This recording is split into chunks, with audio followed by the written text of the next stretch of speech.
Hello viewers, welcome back to my channel women's world మగవల ప్రపంచం. ఎలా ఉన్నారు అందరూ? నేనైతే చాలా బాగున్నానండి. మీరందరూ కూడా బాగుండాలని మనస్ఫూర్తిగా కోరుకుంటున్నాను.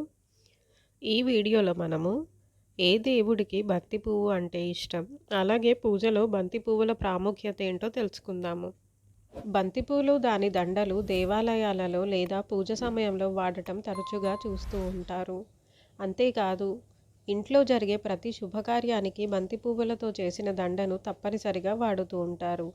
అలాగే పూజ సమయంలో వివిధ రకాల పుష్పాల కంటే బంతి పువ్వులను ఎక్కువగా వాడుతూ ఉంటారు.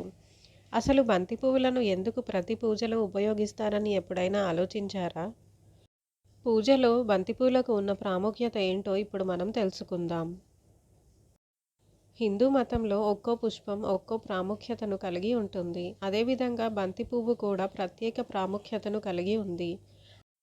ఆలయంలో జరిగే పూజ మొదలుకొని వివాహం, కలశస్థాపన, గృహోపకరణం మొదలైన శుభ కార్యక్రమాలలో బంతిపూల మాలలను, అలాగే విడి బంతిపూలను తప్పనిసరిగా అలంకరిస్తారు.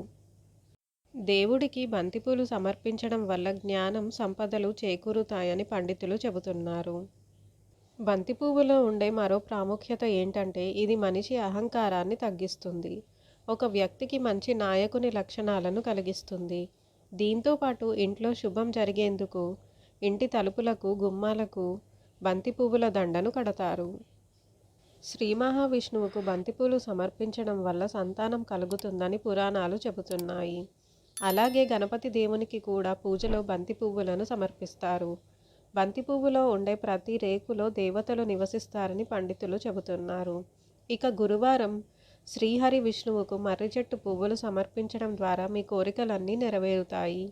మహావిష్ణువు, గణేశుడు, తల్లి లక్ష్మీ పూజలో బంతి పువ్వులు ఎక్కువగా ఉపయోగిస్తారు. Thanks for watching my video.